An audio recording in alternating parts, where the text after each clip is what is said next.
That's right. Michigan State adds a 3-pack of commits over the weekend. We talk about it all with the one, the only Justin Thind of 24/7 Sports. Whoa!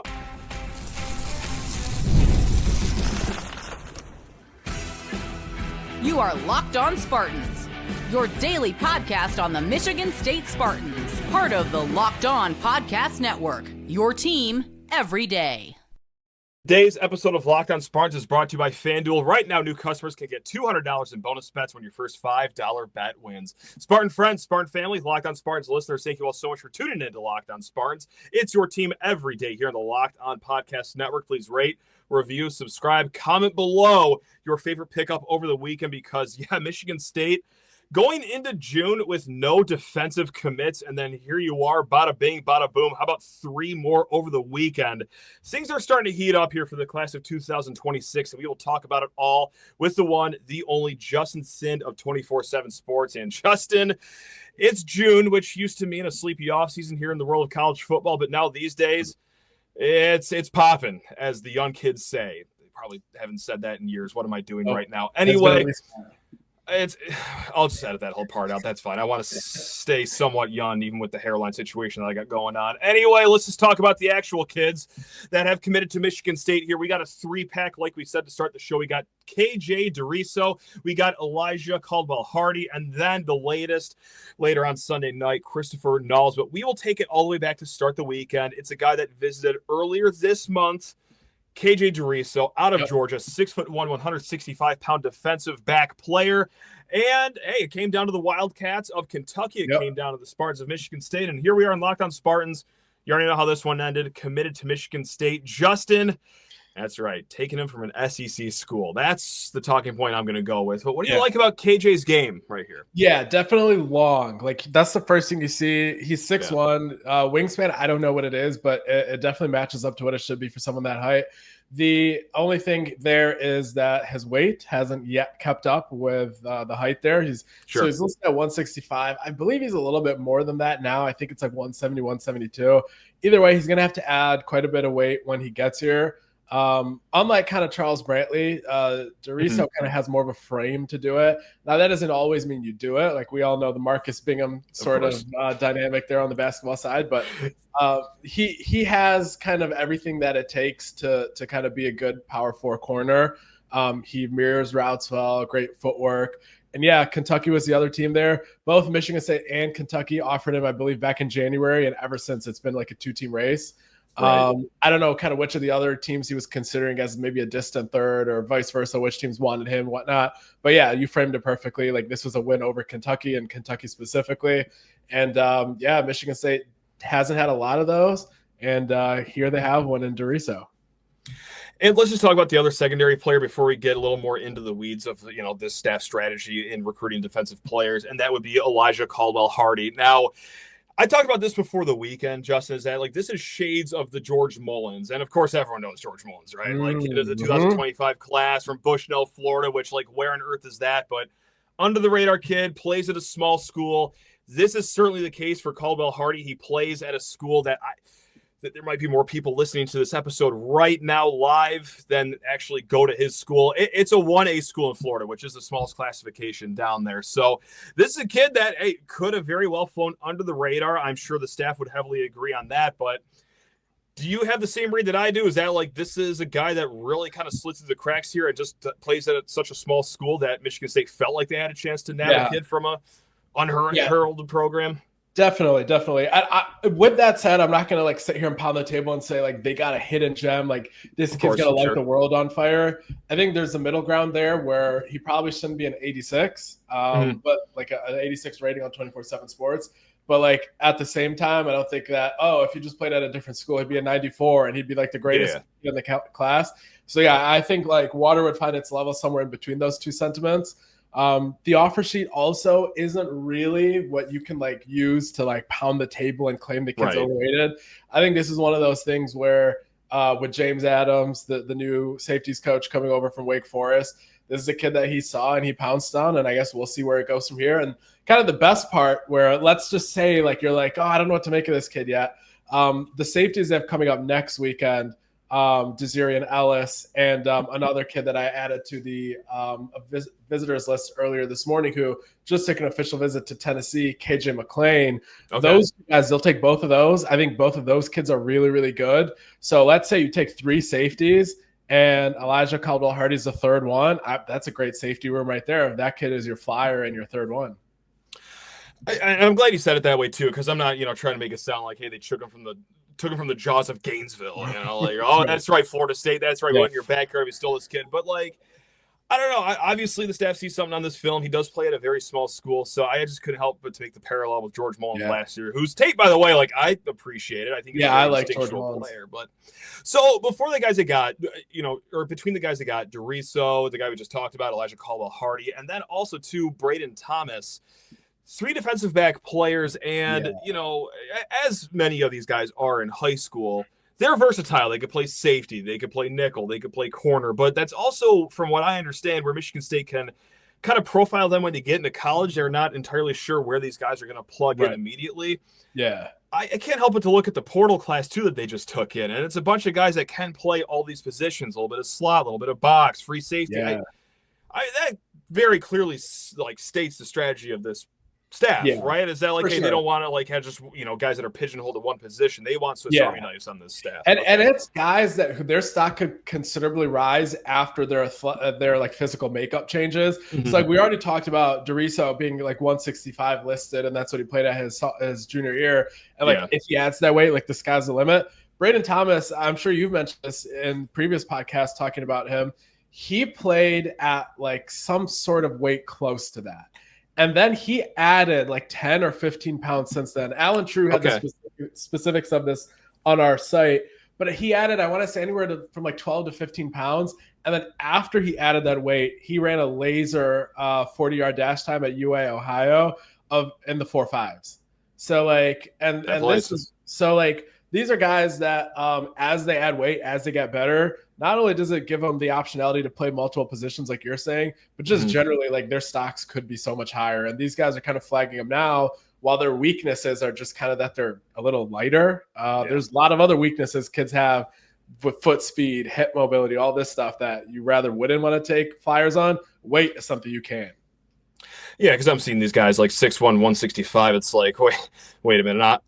I'm like 165-ish, and I'm about 4 inches taller or shorter. I'll let everyone figure out that. But yeah, it's like something's got to give here. However, you got a Power 4 strength and conditioning program that you're about to step into here. And we'll get into more of that later, because I understand that you got some nice tidbits about the program here at Michigan State. But before, we get into your conversation that you had with DJ White, currently on the Michigan State team, there is one more commit that we already mentioned, but this is the latest one of the bunch here. Christopher Knauls, 6'4", 260-pound kid from Frisco, Texas here.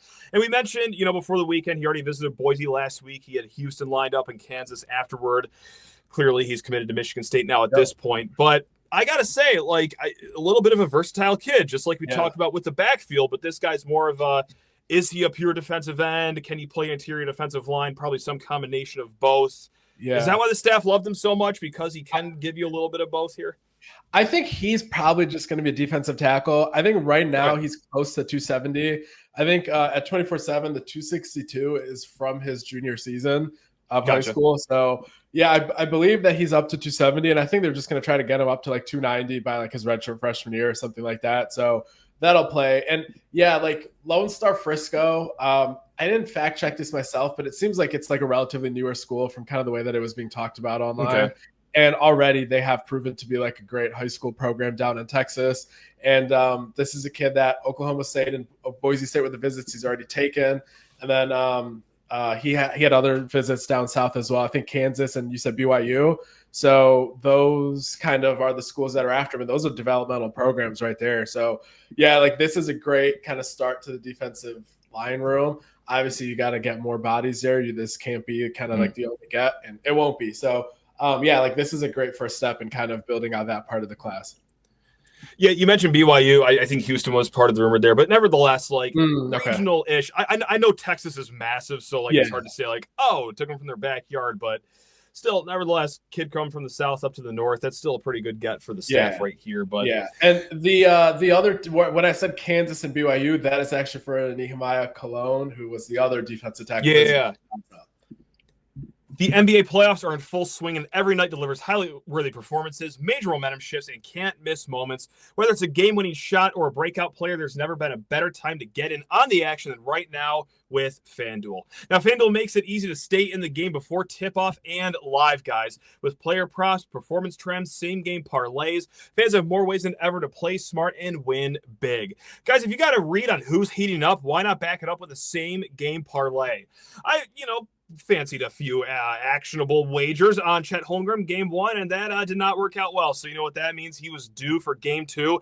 We threw that all in a same game parlay, and guys, it goes even outside the NBA. Like before this weekend started, Tigers, Cubs, same game parlay. We hit it. We reinvest those winnings into the Belmont Stakes, and then for this upcoming major golf championship, FanDuel, it's where I'm going to be, guys. And if you are new to FanDuel, it gets even sweeter. It is a perfect time to sign up. Head over to FanDuel.com and place your first $5 bet, and if it wins, get ready for this. You will get $200 in bonus bets. Make every moment worth FanDuel, an official sports betting partner of the NBA.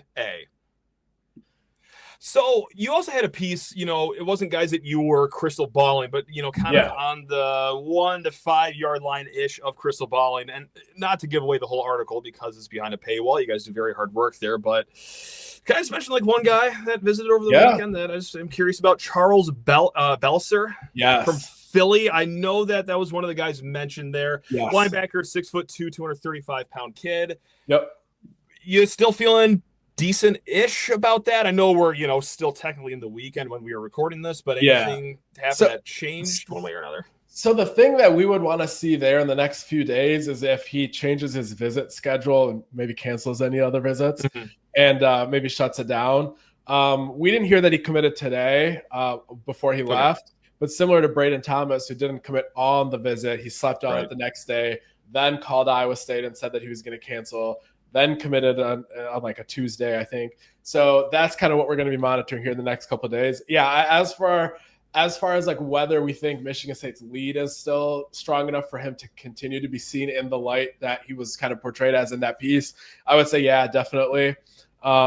He's somebody that, again, like Michigan State, after they landed Braylon Hodge last week, I think Braylon Hodge, there's a basketball prospect that with almost the exact same name. Yes. Braden. This one's Braden Hodge. That one's Braylon Hodge.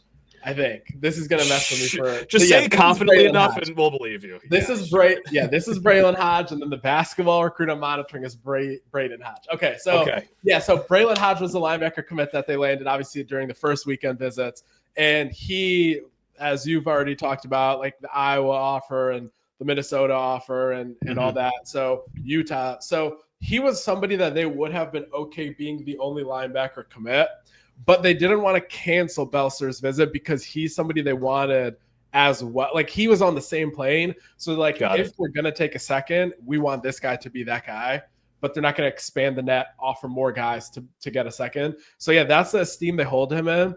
And he's from Imhotep Charter, which is the same school as Micah Parsons, same school as Samaj Bridgman, who is at Michigan State right now. And so I guess we'll see what happens there. But he would be joining Hodge there for the kind of the two-man linebacker class if he commits. And, what kind of a podcast host would I be to have a recruiting expert like yourself on the show? And I talk about the shiny 4-stars that visited not too long ago. Now, this was early last week, so, we're going back a few days here. But Carter Gooden, who's not just a 4-star, but a top 100 kid, according to 24/7 Sports. And then Tyson Harley, who's either a high 3-star or a 4-star, depending on where you look. But nevertheless, a highly coveted player here. Any updates on Gooden or Harley? Is Michigan State in somewhat good standing there, or just spill the beans here on all this? Gooden is someone that I would not expect to be in the class, but also there's not a tangible leader to point to as some. I guess Boston College, if you had to if you held a gun to the head and you were probably he really would stay home. And I believe his high school coach and people in his circle really love Bill O'Brien and his whole NFL kind of days. So, but it's not one of those things where you're man, Boston College has this sewn up. It's more so all right, a little bit about that affinity. And then you also see that he took 8 official visits when it'll all be said and done. So Right. there's just not real tangible reason for optimism, more so than a real reason for pessimism. So yeah, I would just say like expect him not to be in the class, but if he does, it wouldn't be the greatest, like it wouldn't be the biggest shell shock. And then you can just be pleasantly surprised at that point. And then yeah, Harley, he was at Penn State this weekend. The key there was to maybe have him not commit on the visit itself, because Penn State is in it for like 6 really, really good defensive ends. And even if they land, right. So like, let's say they land like 3 of them, right? That happen to be the other ones. I'm sure there's not going to be any Michigan State fan that's going to be sitting there complaining like, oh man, we only landed him because Penn State didn't want him. But like, he's at an OV threshold for Penn State. Like he's good. So even in their eyes, and they just have 6 guys in the same mix. And I think they'll take like 3 of them, and the first 3 to commit. There's no pecking order. Like if he wanted to commit, he could. So yeah, him not committing on the visit opens the door to maybe a couple other kids taking those spots. And or just him straight up choosing Michigan State, because maybe like let's see what happens in a week, and maybe Penn State hasn't gotten to 3 yet, and then you know that it wasn't because the space ran out. So yeah, that was the main thing we were tracking there, is was he going to commit this morning before he left State College? Doesn't seem like he has. I believe a Maryland visit is upcoming for him. He visited Rutgers before Michigan State. So yeah, so that's the best you could have hoped for after this weekend. The Gooden thing is just fascinating to me because, like you said, and like we mentioned too, like he's taken 8 official visits, and like quite bluntly, this is a kid's recruitment that's been blowing up. Like he wasn't always in the top 100; he was in the 400s, 500s, 600s, and this is all very recent how much he's exploded.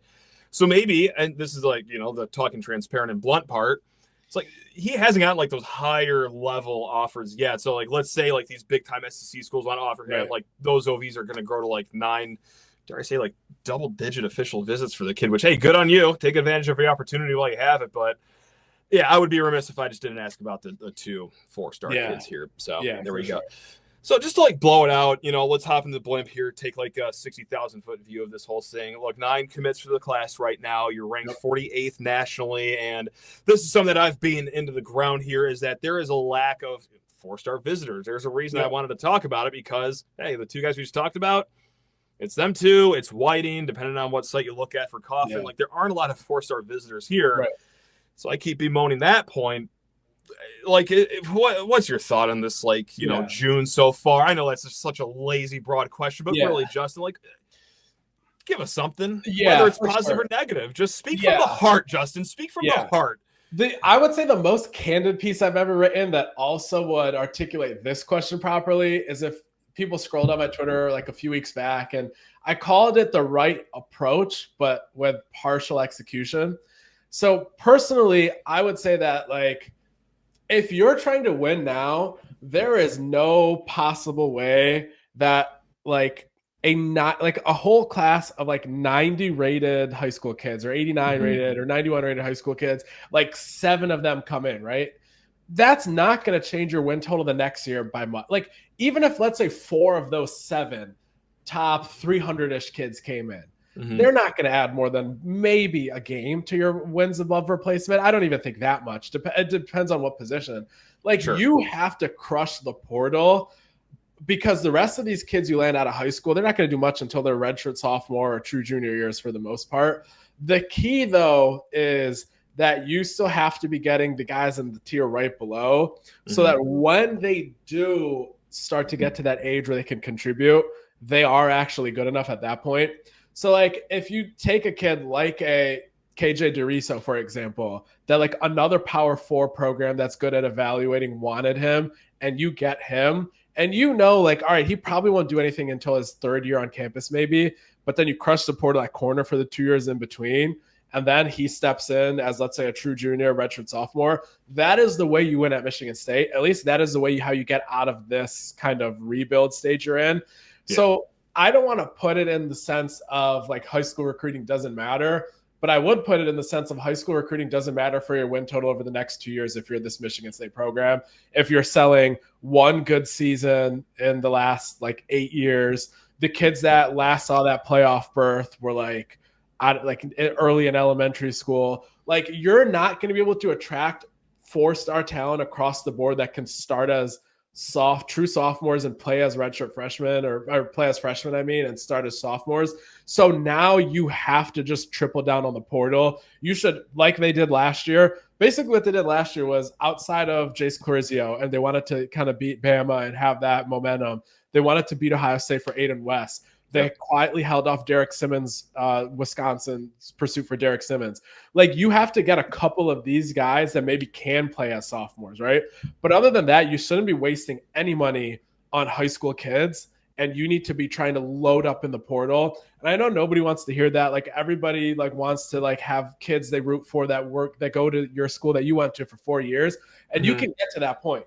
But you have to first use these portal rebuild cycles to get to being an 8-win program, so that the high school kids that you are then recruiting are the high kind of 4 stars that then can play early, and that you would actually get an ROI for paying them a ton of money as being as unproven talent. So that maybe in the 28 class, if you've won 9 games in 26, you can go ahead and get the kids that play right away. And then it's worth spending money on them. But right now, Michigan State, we're paying double or triple what Ohio State's paying an impact player who's still an unproven talent, just to get him in the door to put up with the losing that they've had here. High school kids, you got to get the Braden Thomases of the world. You got to get the Derisos of the world, the Braylon Hodges of the world. That's good. You have to get more of them. Maybe a last cycle, you got to get a Grant Bierman over a Purdue. These are legitimate complaints people can have. Mm-hmm. But other than that, you're not going to get kids that are going to play as freshmen and start as sophomores. And if you can't do that, you just got to triple down on the portal and push more money that way.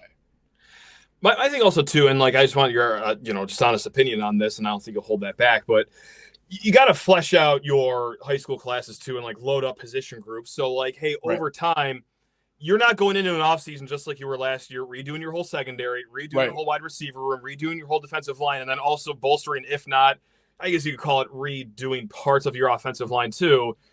Is obviously you want talented kids, right? And I'm not saying hey, you should be happy with the 48th ranked class, but just getting bodies in the door at a position group, there is something to be said by that, where down the road, okay, we can just go all in, so to speak, on 1 or 2 position groups instead of trying to cast a net over 4 position groups in the portal. And at this point, you're spreading yourself so thin, you're not going to get the home run players that you want. Do you think there's any truth to that? Am I just spewing nonsense? And you can tell me, I will not edit this out. I will not be offended. The people want just honest dialogue here. So just please. Yeah. So you're saying you got to load up in a certain position in the high school, so you don't have to bring 50 portal guys at that position. Don't neglect an entire linebacker position, kind of Mel did for a while. Yes. And oh my God, with the DT room that they kind of neglected there at the last. They didn't even know defensive tackle was a position here, Justin. No, definitely valid. That's kind of why you're seeing all these DBs that they're going to probably end up taking this year, right? 6 of them. Yeah, that's part of that reason is, let's say none of those 6 can play as true freshmen. Mm-hmm. Let's say 2 of those 6 play as redshirt freshmen. There's still bodies that you have that all of them ideally you think long-term can become something. And you can go into it knowing hey, we're still going to need to pick up a bunch of starters next year in the defensive portal, but they're there. So that next time when you're in week 11 and you have a bunch of injuries, instead of playing walk-ons, you're just playing kids that maybe shouldn't have been playing for another year. When does that happen here? That's never happened in the last few years. Come on. Yeah. But no, definitely. And they did that in the portal too. They just took a bunch of DBs. Mm-hmm. We'll see how many of them contribute. But now they're going to try to do that with the actual high school kids too, because now they have more time. They know what the scholarship situation is going to look like. So definitely agree with that. I like that you said, hey, week 11 when they got to play walk-ons and not the real world that we've seen, which is week 4. Hey, here's 5 guys you never heard of in your entire life taking the field this Saturday. Anyway. Ben Nelson snaps versus Illinois 2 years ago. Hey, I'm a Ben Nelson stan over here. Come on now, let's go. I know. Avion Gross action for you in the second quarter of week 3. You like that? Finding out that Ben Nelson switched from O-line to DT because of the fact that 9 DTs were down, and he held his own. But that was funny. That I love it here. At all. Ball knowers only right now. Let's go. I want to keep it to recruiting right now, but just a quick little tangent. And this is something that we've talked about just, over messages, whatever. And I did mention this too before the weekend, but J Batt, athletic director here. Yeah. Hey, he's from Georgia Tech. What did Georgia Tech do on the recruiting trail last year? Oh my God, they were top 25. They had a better class than Clemson in the ACC. Yeah. Now, Justin, surely this means that just because we get a new athletic director means that our recruiting is going to spike. But is there actually somewhat truth to that? I know, like, I say that in like a sarcastic tone, but like, what impact can an athletic director have on recruiting? Because I'm just going to defer to you, the expert here, because that's not nothing that they did that well at Georgia Tech with that as the athletic director here. So you take it away. Yeah. If you look at their class, like someone just opens up the class, you have to scroll a good amount before there's a kid rated lower than 89 who pops up on the screen. That's impressive. Matt, they had 24 commits. More than 50% of the class, 13 of them were 89 or above. Never in the history of the Michigan State program in the 24/7 sports era has Michigan State landed 13 kids that were 89 rated or higher. The closest was 11 by Mark D'Antonio in that I believe it was a 2016 class. Okay. I do know I'm right about the 11, but I might be wrong about which year. But that was the 16 closest. sounds right. Yeah. And then Mel had a class that tied that, but then it was like a big drop off to like a bunch of 87s and 86s under that. So again, like unbelievable class, the best in program history, 23rd overall in the country, ahead of Clemson, like you said. I would say that the AD is the main party responsible for raising the ceiling after the coach does his job and puts wins on kind of the standings. Because what happens is like Brent Key wins a couple early season games. J Batt starts calling every donor possible, maybe 50 times. And every additional win, he keeps making more and more calls. And suddenly they're making multi-million-dollar offers to 5-star offensive tackle Josh Petty. And they're kind of getting things going that way. So it's like the head coach sets the table, and then the AD goes ahead and capitalizes on that with a billion phone calls to raise $1 million. And there's a lot of programs where if Brett Key would have won some games that he wouldn't have been able to land 1389 rated kids at because J Batt wouldn't have been making calls on his behalf. But the coach has to do the job on the front end. And I guess if you want to give J Batt credit for that, I mean, he's the one that made Brent Key the permanent head coach after he took over. So it's almost, in his case, it's twofold credit. But generally speaking, the AD would then capitalize on the coach setting the table to give him hope to sell to the donors. See, we got our guy. Perfect. Best AD available.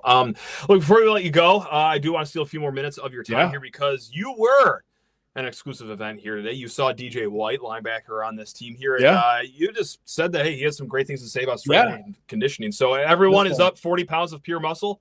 Is that, on the record, he said this, right? Kind of. He was speaking just for himself, but he was one of the kids that were just hovering around the camp. I don't think he was running the drills, but he just wanted to kind of be out there and just see it. So myself, my colleague Stephen Brooks, we kind of just were talking to him for a bit. Whole time he had the biggest smile on his face and just talking about the place, like being here for like 3 weeks now or so. Or not, he was an early enrollee, I believe. Maybe he meant 3 months. He said 3 weeks. I think, did he miss? I think the Orchard Lake St. Mary's kids weren't they all late or no? Yeah, you're right. And the other ones haven't gotten here yet. Okay, so then this is crazy. Yeah. He has then gained 8 pounds since he got here. And Brody Cafeteria, nice. Okay, I've done that too. I asked him this. Proper journalism. I asked him where he was eating all these meals at. So he said every meal he eats, like on school grounds, like not counting if he like goes to Grand River or something once in a while, right? Okay. Everything is from within like the football building. It's like carefully like curated and all that, which all the schools do. But like this time, there's results to like tangibly put next to it. And he's saying like sometimes it's catered food, like sometimes there'll be Qdoba, sometimes it's like Hawaiian food, like jerk chicken, all this stuff. Nice. But like the food and kind of just coupling with the strength and conditioning program, he is up 8 pounds since he's gotten here. And he was also saying like just beyond that, like he loves the process, like he loves the routine. He's talking about like how like he doesn't mind, like obviously nobody loves like 2-hour meetings and stuff, but he's like he doesn't mind it because it feels like it's part of kind of like a vision and a path to go. And like he feels like he's really going to transition well into the college game. He loves working with Joe Rossi and like even Rossi, we kind of talked to him a bit, and he just said he's like, yeah, great kid, like have nothing but great things to say about him. So yeah, like that was one of those impressions where like you don't know how a kid right when he steps into the college game and into the college routine and the 6 a.m. lifts and all that, like how he's going to talk about it. Like, is it going to be during the headlights thing, which a lot of kids it is. Is it going to be like a shell shock factor? And he was like, I literally can't even like put into words like how much like I'm enjoying this decision, and I'm so glad I came here. And he's like calling his other Orchard Lake buddies that haven't arrived yet, that are arriving in a couple weeks. And he was telling them, like, you guys are going to also be so glad that you made this decision and stuff like that. So it was like nothing earth shattering, but also just like very cool to kind of see it firsthand and kind of see someone's journey, like just as it's taking shape. Like he couldn't be more excited to kind of undergo the process. And point blank, look, at like any positive words that we could get out of here. Not saying like things are like dire, and oh, it's never been a worse time to be a Spartan, but like, you know, like any positive energy you can get out of this program out there, like great, awesome, perfect. That means like things are going in the right direction, even like behind closed doors in a quiet fashion that this staff does things in. So hey, we'll take it. Also, like 8 pounds in 3 weeks. Like we're worried about KJ Deriso being 6'1", 165. He'll be 6'4", 205 by the time the season kicks off in 2026. So we're in good hands. Yeah, perfect. I might have to fact check if he was right about 3 weeks. Maybe in his head it's been 6 weeks, but call it feels him like right 3 now. weeks. Well, so he said 3 weeks. This time blurs in East Lansing, please. 1 week can feel like 1 month, and 1 month can feel like a week at the same time. It's odd how it works up there, but yearn for those days when unfortunately they are behind me. But hey, you know what? I was happy to spend this time right here with you, Justin. You're the best, man. All you guys do great an honor. 24/7 sports. It has been a while, and it's been great to kind of catch up. And it's been a hot minute. June is what it's all about. Hey, anything you want to plug here before we let you go enjoy the rest of your week, or? No, I don't think so. People know where to find me on the message board, and that's where most of my coverage is. So as usual, that's all I have to kind of say. I was going to say, if you're diehard enough to listen to this show in the middle of June about Michigan State sports, you probably know who Justin Thin is at this point, guys. So, all right, guys. Hey, we'll be back tomorrow. No, only for better. Please. No. We only do positive self-talk here. Come on now. Guys, we're going to be back tomorrow, and we got Graham Couch of the Lansing State Journal. That's right. Just power guest after power guest on Locked On Spartans here this week coming at you guys. But, guys, until then, hey, take care of yourselves. Have a great week. Love you all. Go Green.